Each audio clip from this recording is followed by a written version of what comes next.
Can you just speak a little louder? It's a matter of the quality of the wine.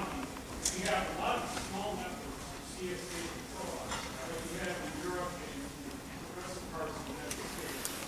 And we can notice about some of these tobacco farmers, these Monsanto, don't care about less people buying food at a fast food place than what does buying the air, the water, and so on. So is there a way that we can encourage grassroots effort in some of these states that are claiming to be ignorant about that? Yes. A lot of people here in Monsanto smoke the biggest in those states. Yes. And they want to have a healthy family attitude. Yeah. No, it's an excellent point. If you didn't hear it, the point is there a way that we can, to expedite this sort of evolution of our economies to where it's more of a level playing field? Is there any way that we can actively engage as citizens in sort of encouraging networks of small and grassroots farming? And it's very simple. Shop at your co-op. Shop at your CSA. Shop at the farmers' markets. I mean, this is how we change the world. This is what a democracy does. I mean, your point is absolutely well taken. Stonyfield doesn't exist because I had deep advertising pockets. We had no money whatsoever. As I mentioned, we had no supply and no demand. And you know, unfortunately, I had my mother who bailed me out of the first 3 years. And I did pay her back eventually. But no, seriously, this is how a democracy works. Look at what's going on out there. Look at the number of people who are out here today. I'm sure you have other things that you could be doing today. But you're here because you're concerned about not just what you're eating, but what we're leaving for future generations. And all of this expression of our wants and our desires is being seen in the marketplace out there with the explosion of CSAs. I was a member of the very first CSA in America, which was in Temple, New Hampshire, believe it or not. And now look at the explosion everywhere. And so this is what we're calling for here. We're calling for us to do exactly what you're saying, to speak up. You know, and the reality is that we vote once a year, once every 2 years, or we vote at once a year town meetings, or once every 4 years for certain races. But the reality is we vote every single day for the kind of world that we want with our purchases. And believe me, corporate America spends billions, not millions, billions to tally those votes. And as CSAs and organic grows, and as farmers markets grows, and the co-ops do well, that's forcing these companies to want to come to the table. And that leads me to mention the other piece of news last week, which is Cheerios. How many of you saw that? I mean, you know, so now this is an interesting, I'll come to your question right next to, I saw you, in just 1 second. I mean, this is an interesting thing.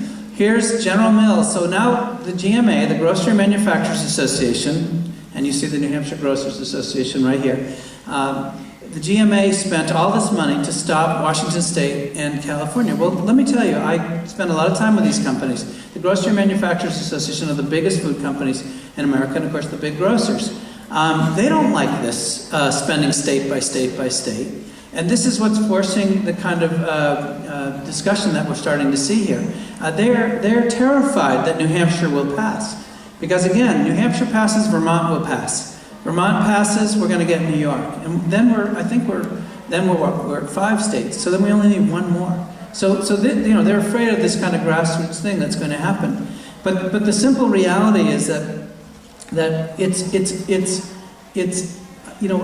up to us to speak out on this. This is a call for the kind of democracy and commerce that goes on every single day out there. So the number one thing you can be doing is voting with your purchase dollar. That means more than anything. But it would be good for you to call your legislators too. Right there you had a question, and then I'll come to you in the middle, sir.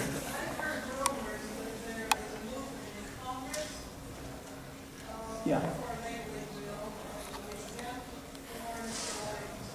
Yes. Okay. So you actually got me back on my train of thought that I just lost a second ago. So the comment is that this woman has heard that there's a bill making its way through Congress that would, well, I'll tell you what it will do. And by the way, it's not a rumor, it's true, and I've seen the legislation, and Politico broke the news on it on Wednesday. There is a bill that the GMA, because they don't want to keep fighting state by state, because it is so expensive, and they've got members peeling off, And again, I'll come back to the Cheerios point in just a flash. What they've done is in their infinite wisdom, they've come forward with what I call the gift that keeps on giving, because they've gotten even more anti-democratic with this bill.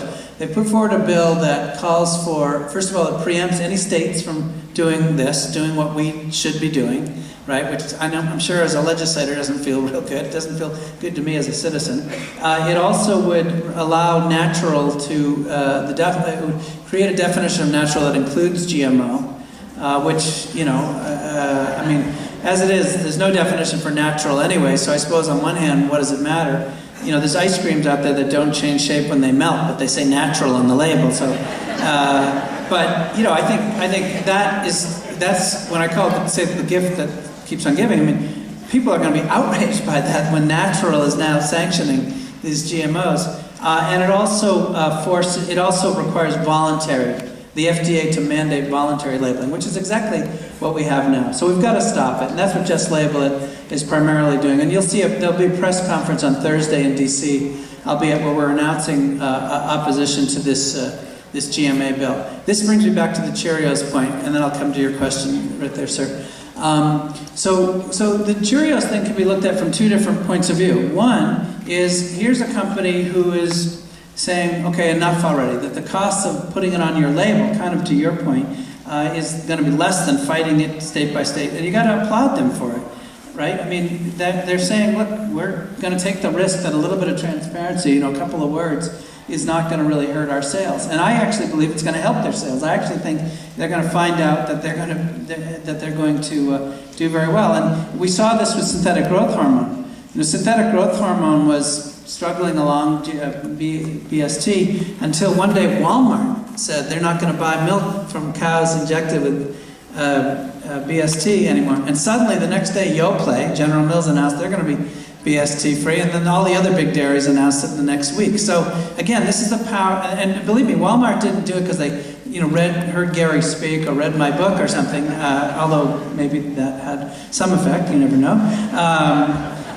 But they did it because we were speaking as consumers, and people said to them, we don't want this stuff. And that's what led to one of the most dramatic changes that's happened in the milk industry in 100 years. And so, on the one hand, this can be seen as a good thing. I think it is a good thing to have these companies do this. On the other hand, I think we have to be on guard that this may also be an endorsement of the voluntary approach captured in that bill that you just referenced, that, hey, why do we need federal law if it can be done voluntarily? And I think probably, go back to my Lily Tomlin comment. I mean, I think people in this audience don't need to be convinced why mandatory has teeth, why it's necessary. This is why mandatory irradiation labeling was required, mandatory country of origin, because if you don't have it be mandatory, if you don't have a uniform playing field, then there's going to be all kinds of shenanigans, and we're really not going to know. So again, good news, bad news. I think it's good news. I think it's going to show other companies the way. But on the other hand, if you're Coke or you're Pepsi, in other words, 100% corn, and there is no GMO alternative for you right now, then I can understand why you're going to be fighting this stuff. For them to put labels on would be a bold move. But I do think, I do need to say, it's in my view inevitable that we're going to have it. But it's a question of when. Let's go to your question. Yes, sir.